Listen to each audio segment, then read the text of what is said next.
and Culture Scrutiny Committee on the 25th of November 2021. Just to make you all aware, today's meeting will be recorded. Can I also welcome any members of the public and press to today's meeting? Can I kindly ask you to observe the meeting only and not to speak or participate? Can I remind you all to switch off your phones or switch them to silent for the duration of the meeting? In addition, can I refer you to the protocols for remote meetings, which you have had previously circulated and you should be well informed about now. Your microphone should be switched to mute unless you're speaking. Should you wish to ask a question or make a comment, can you please indicate either via the chat function or by raising your electronic hand via Teams. I will assume that you've read the paperwork before us today prior to the meeting. Please only use the chat function to indicate if you wish to speak as an alternative to the electronic hand function or to raise any technical issues.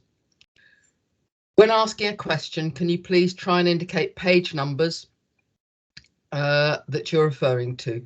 The first item on the agenda is to do a roll call. We will be doing the declarations of interest at the same time as the roll call, and because items on our agenda mention all schools, can I suggest that councillors consider their involvement as governors and similar. So I'm going to hand over to Chloe to do the roll call. I am Sonia Reynolds and I am here. Thank you, Chloe. Thank you, Councillor Reynolds. I've marked you as present. Have you got any declarations? I am a governor of Ysgol Cymraeg GCG. Okay, thank you. Councillor Rydia Maisen? Yeah, I'm here, Chloe, and I'm a governor of Ysgol Cwmbronville and Carmarthen Primary School. Councillor Matthew Crowley? Good afternoon. I'm a governor of Tywyn Primary School and chair of governors of Arwell Moor Primary School. Thank you. Thank you. Councillor Sian Harris? Hi, present, and I'm a governor of Croydon Junior School and got dispensation to speak and vote. We've had apologies from Councillor Jane Jones. Councillor Dennis Keogh? I'm here, Chloe, and I'm also a governor of Ysgol Cwmbronville. Councillor Sandra Miller?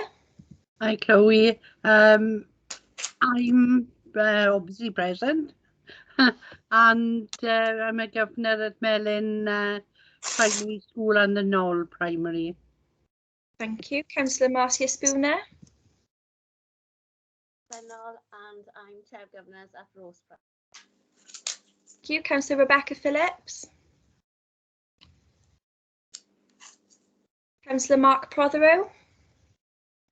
Thanks, Chloe. Yes, I'm present, and I'm a governor of Melin Primary School and vice chair of governors at Kevin Syson Comprehensive School. Thank you.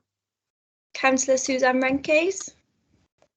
Present. I'm governor of both Baglan Primary Schools. Councillor Anthony Richards? Councillor Dave Whitelock? Present, thank you, Chloe, and I'm a governor of Ysgol Cwmbronville. Councillor Robert Wood? Present, and I'm a governor at Ysgol Baglan. And Councillor Joe Hale? Present, thank you, Chloe. I got no declarations of interest. Thank you. And just to confirm, Chair, that members will have dispensation to speak and vote on the items. On to co-opted members. Co-opted member Marie Caddick. Present, Chloe, and I'm a governor of St Joseph's Primary, Neath. Roberto De Benedictus. Adam Moore. And Linda Newman. And then cabinet members, Councillor Alan Lockyer. Present, Chloe, and I have a declaration that I'm a governor of Ysgol Neath, Ysgol Gyfun Neath, chair governors for the Knoll. Thank you, and Councillor Peter Rees. I'm present, Chloe, and I'm the chair of governors at Cranach Primary and chair of governors at Kevin Syson. Thank you. And officers, we've had apologies from Andrew Thomas and Chris Millis. Ian Guy. I'm present, Chloe, and I've got no interests to declare. Thank you. The declarations of interest are just for the members today. Rhiannon Crowhurst. Well, officers should be declaring interests if they do have an interest.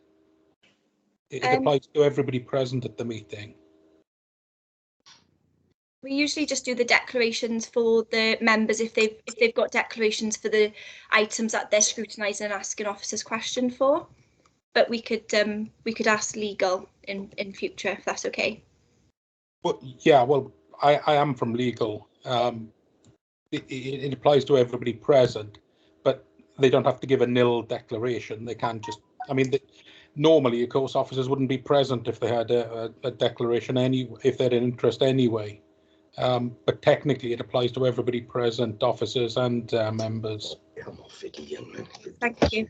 I'll move on to Officer Rhiannon Crowhurst. Yes, I'm present, Chloe. Thank you. We've had apologies from Hayley Levy. John Burge. Thanks, Chloe. I'm here and I'm presenting a report today, if that counts. Thank you.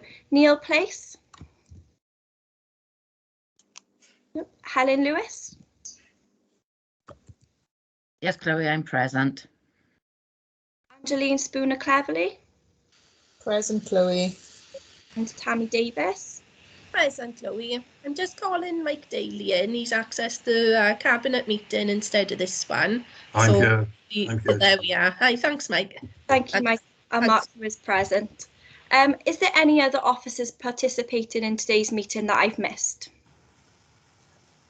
Yes, Carl Glover from the education. Thank you. I'll mark you as present. And Chloe Kerry-Jones, Employability Manager. Lovely, thank you. I'll mark you as present. Alison Harris, please, Chloe. I think Family Partnership Manager. Thank you. I've marked you as present as well. I think that's everyone, Chair. Thank you. Thank you, Chloe. Chair's announcements. We have decided, obviously, to scrutinise the item on the scrutiny agenda on admission capacity to schools, and we'll be taking that first. At pre-briefing, members felt that who were present felt that there was sufficient information and an understanding of the cabinet papers that they were not wishing to scrutinise anything on the cabinet papers. Can I, if anybody who wasn't present at pre-briefing wishes to ask a question on that, can they indicate, please? So in that case, I see no indications. In that case, we won't be scrutinising cabinet papers on this occasion because they're self-explanatory, and we'd like to thank officers for easily readable papers and the information supplied. Thank you. So we move to look at the item on the scrutiny papers on admission capacity. Sorry, Yep. we've got the minutes of the previous meetings as well. Sorry, I'm terribly sorry. Yeah, right. Minutes of the previous meeting. I need there for approval. We've got the minutes of the 14th of October and the 1st of November. I move. Thank you, and a I seconder. second, Thank you. So the minutes are approved. In that case, we move to looking at the admissions capacity in schools, and I have there was an indication who was presenting this. Sorry, It's John Burge, Chair. John Burge. Okay, John. John, was there anything you wish to say in addition to the paper? Very good. No, nothing. You know, the members will remember that this is a follow-up paper, effectively, from our September meeting. But I've got nothing additional to what's written in the report. Thank you. And at pre-briefing, people were very pleased with the clarity on the tables and the additional information. We have two people who I am aware wish to speak, so I'm going to go to Councillor Rob Wood. Thanks, Chair. As you know, with the original report, I asked for a bit more clarity and a bit more information. And I think that the information comes through now in a way that it shows really. And I don't wish to be too parochial, but I mean, we all know our own schools that we are governors of and things. And my local comprehensive school covers 5 wards anyway. And I think it's important now that we see the figures in total, because figures, when you split them up into separate areas of the school, won't give anybody a flavour of how much traffic and parent flow is involved and things like that. When we have the full numbers, it's easier to see then. So I've got a couple of questions and I'll ask about them in the round. I won't come to them specifically one at a time, but as I'm going through, I'm sure you'll be able to pick out my points of note. Firstly, in that, in the appendix, which shows the primary school children classes, I was a little bit concerned again of Ysgol Baglan and a couple of other schools that the class sizes are hitting over 30. Really, we should be aiming to get the class sizes under that, because as we know, once we get big classes, they start to become unmanageable. And as I say, you know, education does suffer. So I'd say that's not every school, but I've noticed there are a few schools on there. Again, Ysgol Baglan being one of them. One of my main concerns, though, with it all is the fact that Ysgol Baglan, being the main English medium education school in the areas of Sandfields, Baglan, Britton Ferry and Aberavon, they're at capacity, they're full. The numbers show, you know, that they're in excess of 1,500 students there now in one form or another. This obviously, you know, leads to an effect that I alluded to earlier on actual traffic and things like that.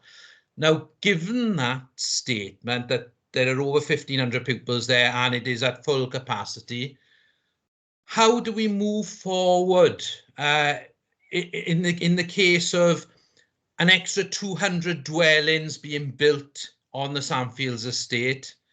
How do we, you know, the school hasn't room and hasn't capacity or inclination for that from the governing board to extend the number of places. Now, places may be available in religious schools such as the Catholic school or even Welsh medium school.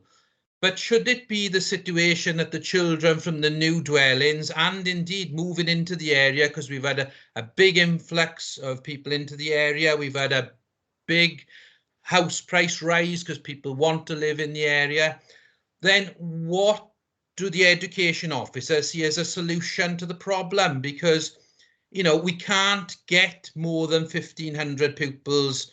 You know, we can't get 1,600 pupils in the school. We just can't do it. We close schools because they had too many spaces. Now we're at the situation whereby we've got a school that's full and we haven't got available local options. So something has to be done going forward, I believe, in looking at either the SIP programme to see that places can be extended somewhere, because we can't, you know, just follow blindly on in the months and years to come, whereby we just think, oh, well, we've got enough schools and the children can't pick which one they want to go to because there is no capacity in the area. You know, we've got to look at it now in order to sort out the problems for the future. We know the population of the UK is set to rise generally. So we need to have capacity. And what I'd like to know from officers is where they think that capacity can come from. Thanks, Chair. Thank you. John? Thanks. Excuse me. Thanks, both. I'm not sure I can answer your question about future capacity. You know, I'm here to talk to you, the report was originally presented about admissions, which is my area. I know Rhiannon's on the call and SIP falls under Rhiannon, and I'm sure Rhiannon will say a few words in a minute about future capacity, because that's what exactly the SIP programme is about. But if I could touch on one or two of your other points first. I'm with you about the class sizes, and we do aim for up to 30 in a class. That is not a mandatory figure for junior age pupils and over. And I suppose my response on that one is class sizes are set by individual schools, not the local authority. Whilst we're involved with admissions, the number of children in per class or the class sizes themselves, and whether they're single age classes or whether they mixed range classes is a matter for individual schools to determine. And of course, I'm not passing the buck to schools on that one. We're here to help, we're here to support, and we advise on those numbers as well. But ultimately, whether a school sets a figure for a class or goes over a 30 figure is a school decision. In relation to capacity of Bay Baglan, I know that's something that you've got an interest in, but at the moment, and you know, I've highlighted as best I can several times in the report that the figures change daily, but at the moment, in all areas of Bay Baglan School, the primary, the secondary units, the nursery areas, you are under capacity. I understand your point about future developments. I understand that, and I'm not trying to get away from it, and I'm hoping maybe that's where Rhiannon can contribute about the future thinking of the authority and of course of elected members, because these decisions come through elected members. But as of now, there is capacity. You know, as of when this report was written last week, there's room for another 17 children in the primary sector. There's room for another 10 children in the secondary sector. And schools, in fairness, we do see, and you can see from the figures, sometimes these are capacities that are calculated at a point in time, and they do change. And when we get to that capacity limit, before we admit anybody, unless it's a special needs statemented child, which is a different issue altogether, but I'm talking about a regular admission, we have conversations with schools to see if they can accommodate by moving something around, by changing the classroom setup or classrooms, and see if we can exceed. And every single case where there is an overcapacity, and according to my list, we've only got 3 schools in that position, the head teacher agrees to that admission. So we don't enforce an admission, we ask, and the head teacher engages with us and gives us the green light effectively. But in Bay Baglan at the moment, there is capacity in all of those sectors. So I don't know if it's a good opportunity to ask Rhiannon whether she wants to make a comment about SIP and the future direction. Rhiannon? Yes, thank you, Chair, thank you, John. Yeah, John's absolutely right. It's a really, really difficult job to try and predict where we think growth is going to come from, and you know, what number of schools what capacity a school should be built at.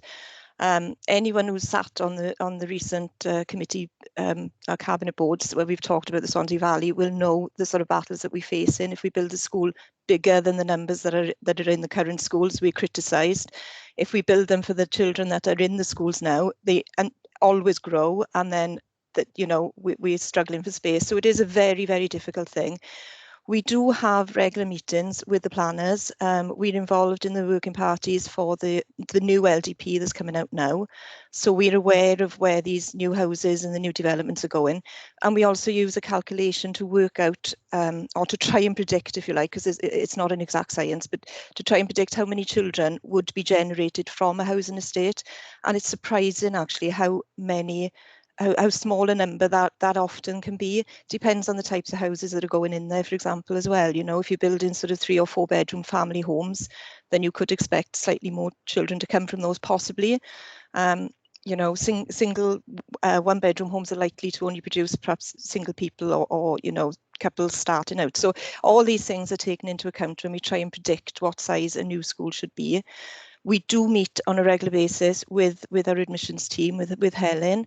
And whenever we're setting out to look at a new school proposal, we have meetings through the local authority, all the different officers, you know, through planning, through admissions, through or everyone who can sort of inform that you know, that information to help us get the right picture for what size we want to build a school.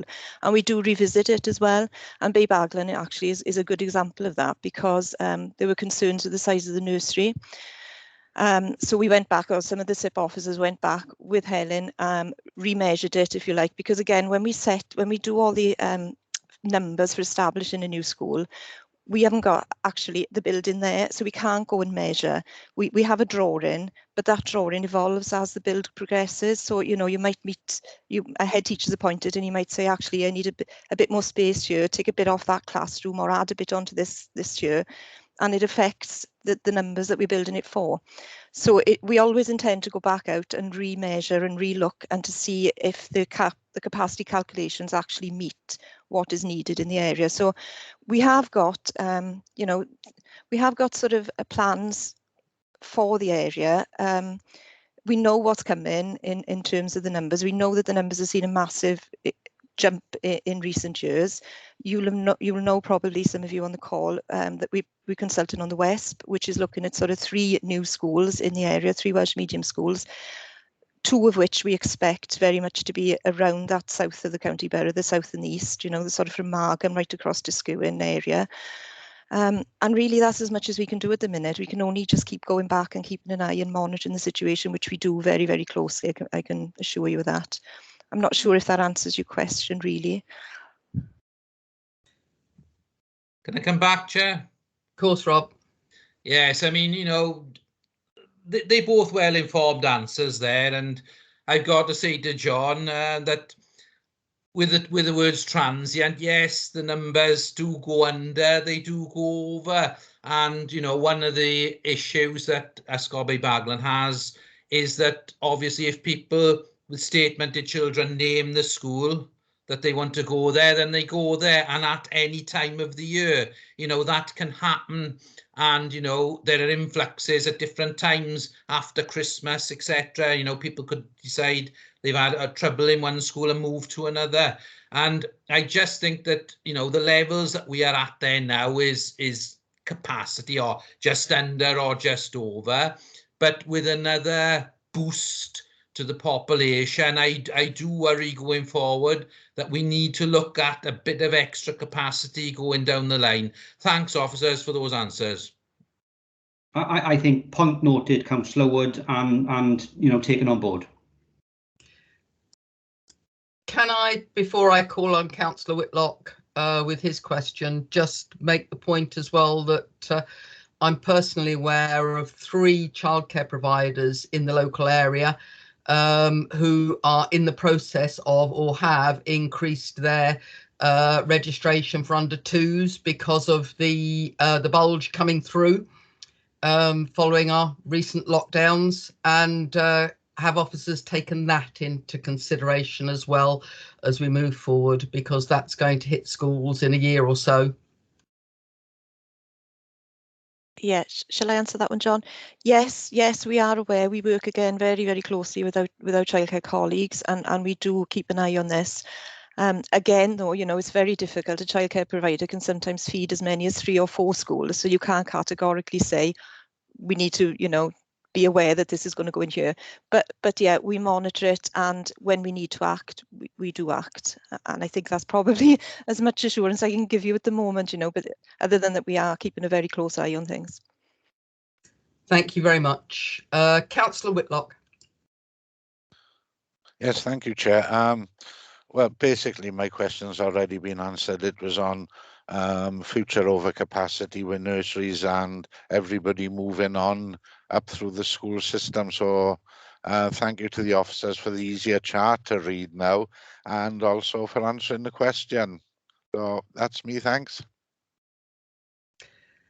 I see no other hands, so I'm going to reiterate everybody's thanks to officers. This is a very much more useful document than just the straight schools admissions, and I realise, you know, that's what was asked for, and that's what had always been supplied in the past, John. But we would be really grateful to continue to receive this information, if that were possible, please, as I think we are going to have to consider how we move forward, as well as councillors come to consider issues around the LDP and planning into the future. So we will, you know, if you'll bear with us, that would be really useful to keep receiving this sort of information.